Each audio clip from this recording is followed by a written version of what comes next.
गरुड़ और काकभूषण जी का जो प्रसंग है वो कैसा है? बोला अखतनी। इसका जो है वर्णन नहीं हो सकता।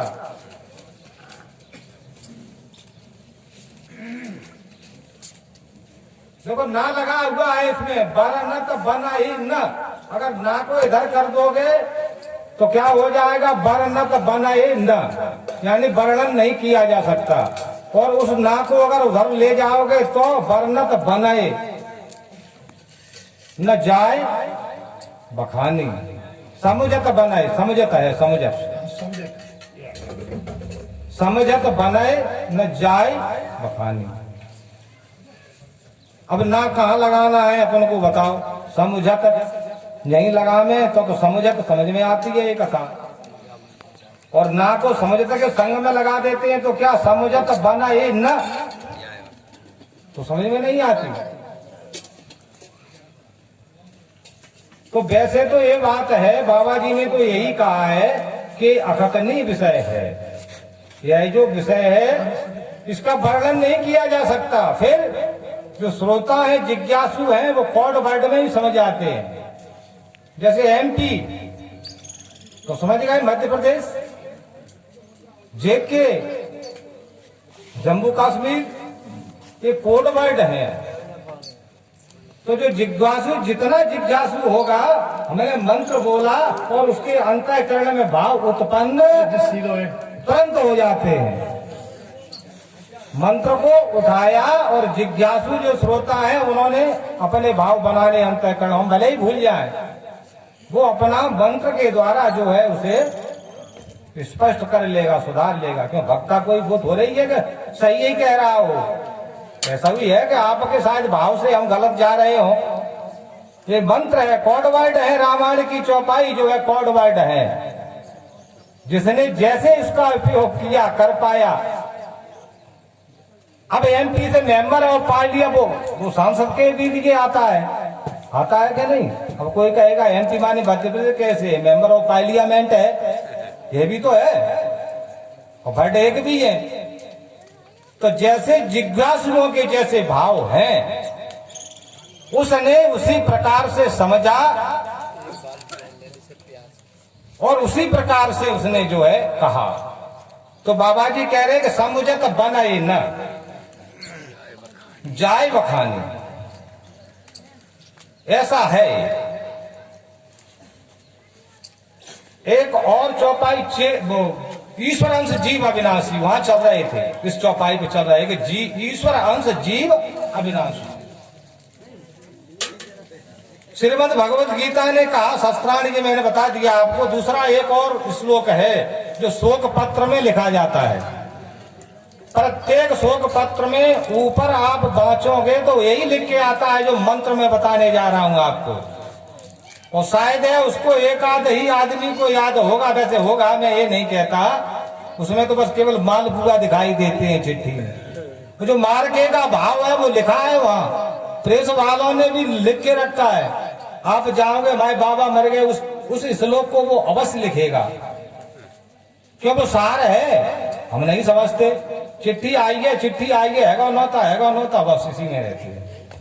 किंतु उस पर एक श्लोक लिखा रहता है श्रीमद् भगवद गीता का। बोला बासां से जीर्णानि यथा विहाय नवानि ग्रहणाति नरोपराणि यथा विहाय शरीराणि जीर्णानि नवानि ग्रहणाति संयाति देहि। यहाँ पंडित भी बैठे हैं, सब बैठे हैं, लिखा रहता है कि नहीं? तो इसका आशय एक बासांश जीर्णान। बासांश माने होता है वस्त्र, जीर्णान माने होता है पुराना। बासांश जीर्णान यथा विहाय। विहाय का मतलब होता है उतार देना। नवानि ग्रहणात्, नए वस्त्र धारण कर लेना। नरोपराण, जिस प्रकार से एक मनुष्य अपने शरीर से पुराने वस्त्रों को उतार कर नए वस्त्रों को धारण करता है, यथा विहाय, यथा माने वैसे ही इस पुराने शरीर को जीव छोड़कर और नए शरीर में जो है प्रवेश करता है। इसका अर्थ ये है, श्रीमद् भगवद गीता का श्लोक है। तो यहाँ पर राम सुखदास जी महाराज एक हुए बहुत अच्छे आत्म तत्व दर्शन के संत हुए हैं, हमारे गुरुजी जानते हैं राम सुखदास जी। एक प्रश्न किया बाबा राम सुखदास जी से, गीता की बात है, बाबा मैंने अर्थ तो मान लिया कि नए कपड़ों को उतार करके, जैसे मनुष्य पुराने कपड़ों को उतार कर नए वस्त्रों को धारण करता है, उसी प्रकार से यह जीव जो है पुराने शरीर को त्याग कर नए शरीर में प्रवेश करता है, मान लिया। फिर रोता क्यों है? प्रश्न है। अरे नए वस्त्रों पहनते हैं तो नाराज होता है, हमें बड़ा अच्छा लगा, लड़की ने दिया बनवा के, अच्छा लगा पहने। और जब जीव को यह पुराना वस्त्र यानी शरीर त्यागता है तो कष्ट क्यों होता है, रोता क्यों है? मार्के की बात है कि नहीं? क्यों रोता है?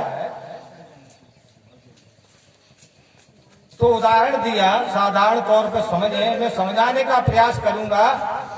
ये भगवान की कृपा है कि जो आपके अंतःकरण तक हमारी जो है शब्दों को पहुंचाए, ये प्रभु की कृपा है। मैं तो अपना प्रयास पूरा करूंगा। इस कथा को ऐसे समझें जैसे एक बच्चा है छोटा, रहा होगा 6 महीने का या 1 साल का, अनसमझ है, वो समझता नहीं। उस बच्चे के लिए आप सुंदर सुंदर वस्त्र लाए, अच्छे अच्छे वस्त्र लेकर के आए, और जब माताएं बहनें उनके पुराने वस्त्रों को उतारती है ना, तो कितना रोता है वो बच्चा? रोता है कि नहीं रोता है? छोटा बच्चा है, जब नए कपड़े उसको पहनाएंगी तो बेटा पहन लो, कितना समझ आते हैं। वो अपन भी कहते हैं, अब काय को चिल्ला रहे हो, राम राम कहो, राम राम कहो, राम राम कहो, भाई वहां प्रकट होता है। अब तो जीव ही ना मानते, ये उसी विषय की बात है। तो जिस प्रकार से बच्चा जो नहीं समझता, जो अज्ञानी है वो नहीं जानता, उसी प्रकार से यह जो जीव अज्ञानी है वो इस शरीर को त्यागने में बड़ा दुखी होता है। यह तो नित्य है, अजर है, अमर है, यह तो आत्मा। इसलिए उसको जो है कष्ट होता है। जैसे एक छोटे से बालक को, अनसमझ बालक को नए वस्त्र धारण करने में जो है कष्ट होता है, उसी प्रकार से जो अविवेकी जीव है उसको भी इस मृत्यु से भयभीत होता है। अब कैसे ये छूटे, ये मोह कैसे छूटे, ये हमारा जो डर है, भय है, वो कैसे दूर हो? बोला जड़ चेतन है, ग्रंथि पड़ गई। बोला जड़ में और चेतन में ग्रंथि पड़ गई, गांठ पड़ गई। इसलिए ये जीव जो है नित्य है, अजर है, अमर है, चैतन्य सब सच्चिदानंद है, वो जो है अपने को भूल गया, और जो है उस चीज को न समझते हुए जो नहीं है उसको समझ बैठा है। यही गांठ है। जड़ चेतन ग्रंथ पर गई और जद विमर्शा छूटत कठिनाई। क्यों नहीं छूटती भाई? कि जीव हृदय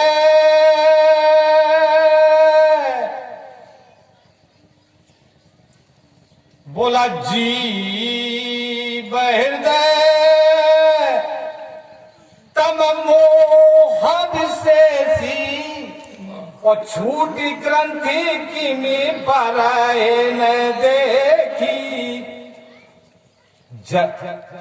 छूटे ग्रंथ की में पराए न। यह जो गांठ है चेतन है, चेतन कौन है? आत्मा। जो हमारे अंदर जो बैठा हुआ जो जीव है वह चेतन है। कह रहे हैं कि नहीं बाबा जड़ चेतन है, तो जड़ क्या है? जड़ ये शरीर है। हमें है कुछ और समझ कुछ रहे हैं अपने को। हम शरीर है ही नहीं। अगर शरीर होते हम तो हमारा एक हाथ काट दिया जाए तो हम फिर भी जिंदा हैं। हमारी एक आंख फोड़ दी जाए फिर भी हम जिंदा हैं। हमारी नाक कट जाए हम फिर भी जिंदा रहते हैं। हमारा कान कट जाए फिर भी हम जिंदा रहते हैं। हमारा पैर कट जाए फिर भी हम जिंदा रहते हैं। तो इससे सिद्ध होता है कि हम जो है शरीर, तो फिर क्या है? हम चेतन है, वह एक जड़ है। और इस जड़ चेतन में गांठ पड़ गई, और वो भी गांठ अब खोले कैसे? गांठ उजेरो हो तो खोल ले। और जब अंधकार है, कोई कमरा है, सपोज करो बहुत बड़ा, उसमें जो है कोई एक डोरा है मामूली सा, उसमें गांठ लगा दो, और अपन देहाती भाषा में कहते उसमें भी घुरगांठ लगा दो, क्या छोड़ पाएगा? कोई नहीं छोड़ पाएगा, असंभव। तो काकभूषण जी कह रहे हैं, हे गरुड़ जी, जीव हृदय तम मोह विशेषी और छूट ग्रंथ किम पर ही न देखी। समझ में नहीं आती। अज्ञानी, अज्ञान के कारण, अज्ञान का ही तो तम है। तम मीन्स होता है अंधकार, और उस अंधकार में हम जो जीव है वो भटक रहा है तो अंश ईश्वर का। देखो एक और बात आपको बताएं, जो जिसका अंश होता है वो उसी की तरफ दौड़ता है। सपोज करो जैसे जल है, जल, तो जल का केंद्र बिंदु कहां है? नीचे है कि नहीं? बताओ। जल का केंद्र कहां है? नीचे, गहराई में, पाताल में। तो जब जल को आप छोड़ेंगे तो कहां बजता है? वो कहां बजता है? अपने केंद्र बिंदु की तरफ जाता है कि नहीं? किंतु पहुंचे या न पहुंचे, उसका स्वभाव तो यही है ना, जाना उधर ही जाएगा। और अग्नि, अग्नि को आप जलाएंगे, रोज घर में जलती है, देखना ऊपर की तरफ जाती है लोग। क्यों? उसका केंद्र बिंदु जो है सूर्य भगवान से है। और हम जो जीव है वो काकभूषण जी कह रहे हैं कि ईश्वर अंश है। हमारा केंद्र बिंदु कहां है? कहां है? पार ब्रह्म परमात्मा से। तो वह जो घाट है, हम जाते तो हैं, कोशिश तो करते हैं, क्यों? हमारा वो केंद्र बिंदु है, हम उससे भटक गए हैं परमात्मा से। जो सच्चित आनंद है वो सच्चित आनंद ही मैं हूं, किंतु हम उससे भटक गए। तो फिर ये छूटने का कोई विषय है? गरुड़ जी ने कहा कि महाराज, ये जो ग्रंथि है, क्या इस ग्रंथि का कोई उपाय है? काकभूषण जी बोले, उपाय तो है, किंतु लगा दी। तो बाबा जी कह रहे हैं कि किंतु क्या बताओ, वही तो मैं सुनना चाहता हूं कि इसमें समस्या क्या है, कैसे छूटे गांठ, कोई उपाय है? बोला श्रुति पुराण,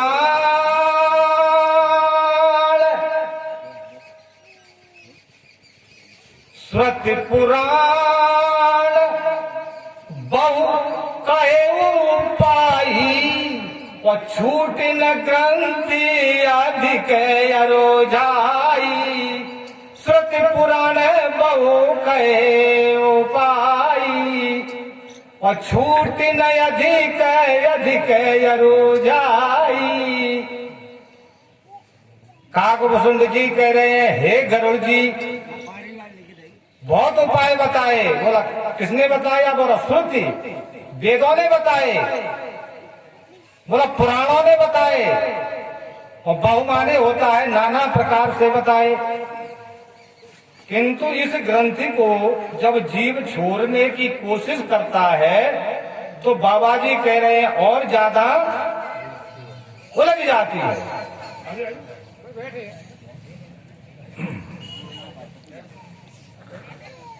गुरु हनुमान जी महाराज की जय। तो इसके बाद में अभी नहीं बताएंगे। एक सेकंड ज्यादा ना चाहूंगा। अच्छा अच्छा, हम लेने जाएंगे आधा घंटा। ज्यादा अच्छा, तो कथा पर हम वहीं चलेंगे जितनी प्रभु कहलवा है। कथा तो बहुत व्यंगम है, सारे